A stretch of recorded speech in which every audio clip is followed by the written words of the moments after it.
Hello. Hey, Simona. Oh Hi, my God, this Simona. is great. Hi guys, we are here. Both of us celebrating with our great friends and patriots here in Beverly Hills. Oh my goodness, it's great to hear you. Cheers, Simona. We are cheering to you guys right now, to President Trump.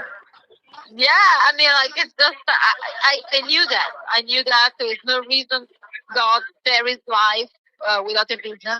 God has a plan, and this is the plan.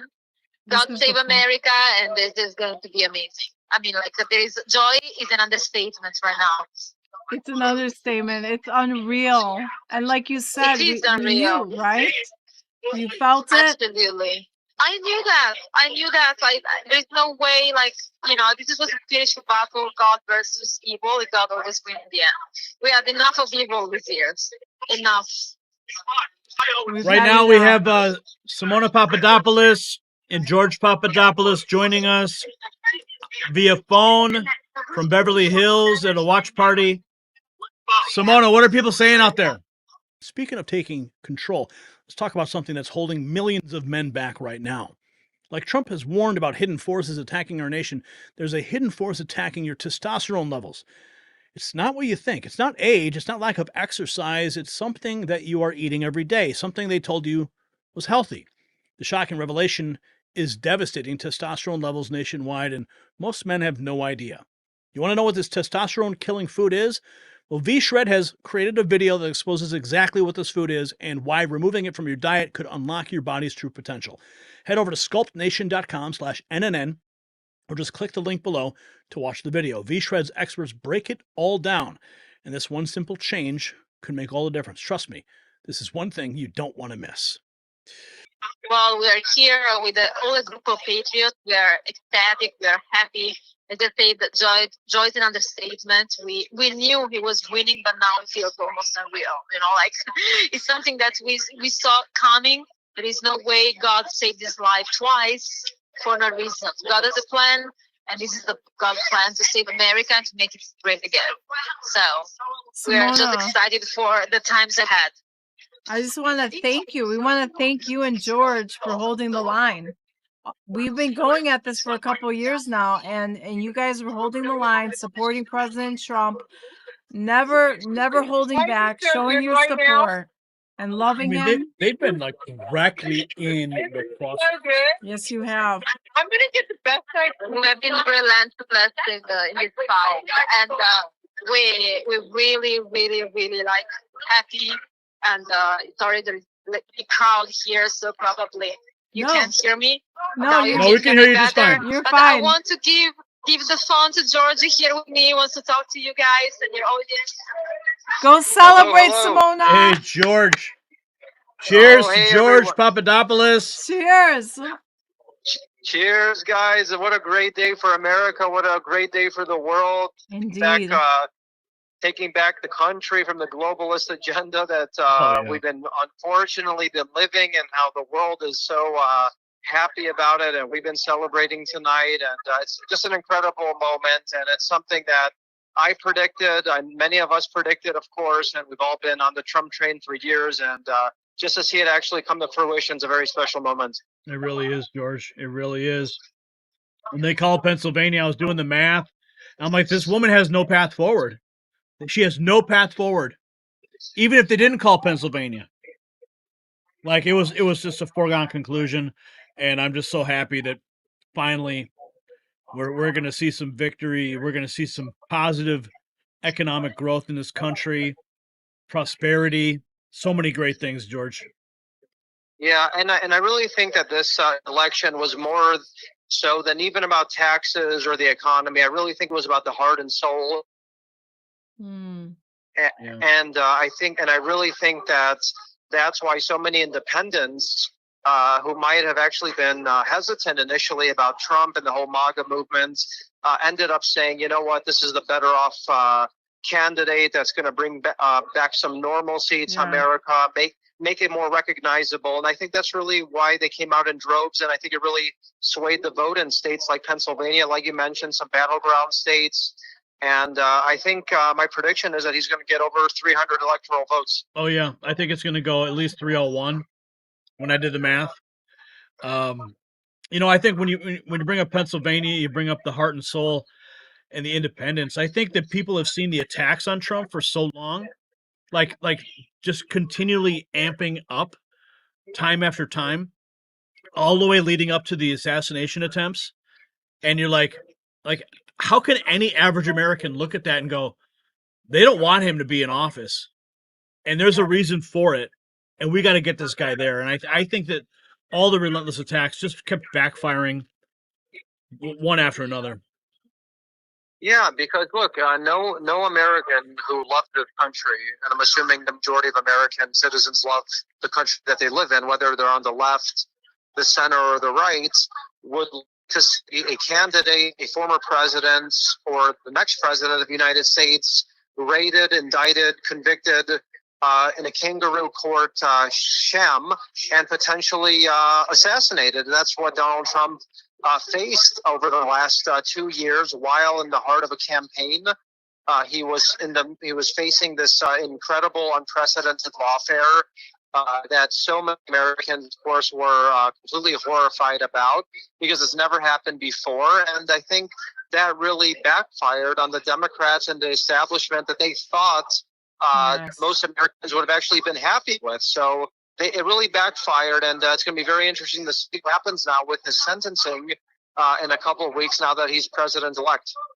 Yeah, we're going to watch that very closely, and I think that with respect to the backfiring that you're talking about, they pulled every trick in the book to try to prevent this guy from getting back into office, and now he's on his way back, and I wonder if the Democrats are going to have any, little self-reflection. They're going to look in the mirror and go, maybe we shouldn't be such assholes. Maybe we should start listening to the American people. When they start looking at the crosstabs and the exit polls and the demographic breakdown, and they recognize who actually voted for Donald Trump, realize just how much of the electorate that they have lost. I think they're going to take a long, hard, deep look at their souls, at least if they have souls at this point, and then maybe they'll try to, not pull these kinds of tricks again. Maybe in 2028, and of course this is way too early to project, but maybe in 2028 we won't see these kinds of attacks again. Maybe we'll see just a real battle of ideas rather than lawfare and assassination attempts. Well, Gary, I'm going to quote the great Ric Flair when he used to say, if you want to be the man, you got to beat the man. You know? Yeah. And I think, bring that. Yes. And I think that's exactly what Americans want to go back to, is normalcy in the democratic process, and going back to campaigning and having a good candidate and good ideas and policies, and not weaponizing institutions against your political opponents because you provide bad candidates or bad ideas. And one other thing that's very interesting, I think, about this cycle that I think is going to reverberate into the next cycle as well, is the lack of influence that so-called celebrities have.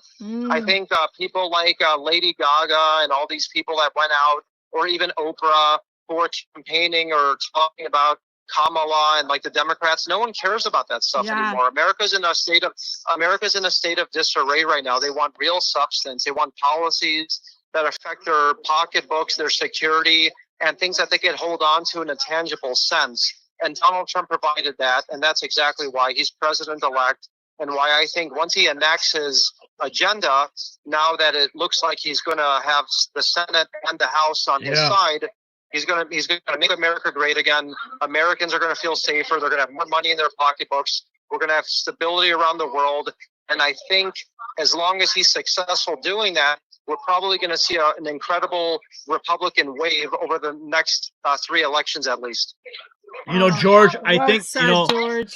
To your point about the celebrities, see, they ran so many celebrities in this election, but what they forgot is on social media, everybody thinks they're a freaking celebrity, and celebrities have like I remember when we started doing news media, and we leveled the playing field when it came to news presentation. Like we were in the running against MSNBC, CNN, Fox News, everybody.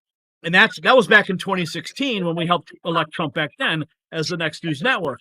Well, since then, with the rise of social media, the rise of Instagram stars and TikTok, everybody's a freaking celebrity. So when you have these celebrities going out there and they're doing their little videos trying to be relevant, when there's a million other losers on Instagram and TikTok trying to be relevant, those celebrities don't have the same weight anymore. People don't look up to them as if they're some kind of like, holy, Hollywood elite where they just can't wait to touch the hem of their garment. It doesn't work like that anymore. Celebrities don't have the same power that they did. And I'm thankful for that. So I just wanted to bring up that point that you to expound on that. No, look, you're 100% correct, and I think also Elon Musk purchase of X. Oh yeah, and obviously having the free marketplace of ideas without interference by either the intel agencies or the Democrat Party, like we did in 2020 and 2016. That's just one case in point that goes on to exactly what you just mentioned, how there's so many other people right now providing content, creating content, Yes. talking about ideas, and it just really dissipates the so-called Hollywood elite and the music industry, and especially with all the scandals that they've been involved in recently. I just don't see that wave helping the Democrats moving forward, at least. So this is an incredible opportunity, I think, for creators, new news media such as yourselves and others to really fill that vacuum, provide real content, provide real ideas and substance. And I think that's what the American people are really desperate for. And it really is reflected in the polls and, of course, in this election. Yeah, absolutely, George. So what time is it by you right now? So I think it's probably around it's about 12:30 at night. So it looks like Trump clinched this thing. We're watching CNN meltdown right now. It's around 2:30 in the morning by you guys. Yeah. So I know it's a little late out there, and we really appreciate you guys having us on for this incredible historical moment. Oh, you bet. And and it's just we're extremely ecstatic, and I think this is going to be the greatest 4 years moving forward, and we couldn't be happier with the results. All right, George. Well, cheers to that. You guys go celebrate. When you're back in town, steak dinners for everyone. That sounds great. There's nothing like a Chicago steak dinner. So it really is. We're there, guys. Thank you so much. And Simona's going to say bye, too. And thanks so much. God bless. You're Simona. Bye, George. Right. Bye, Thank George. you very much, guys. Thank you very much. Simona. We're celebrating here. We love you. We love you, too. And it's a great moment for all of us that have fought so hard for this day. It's so sweet. This moment is so beautiful, and we're so happy we get a chance to catch up with you, too, because we know that you guys have been fighting right along with Donald Trump, with our president. God bless you guys. Thank you. Thank you. We love you guys. Thank you. God bless you. Bye-bye. Right. See you when you're in town next. All right.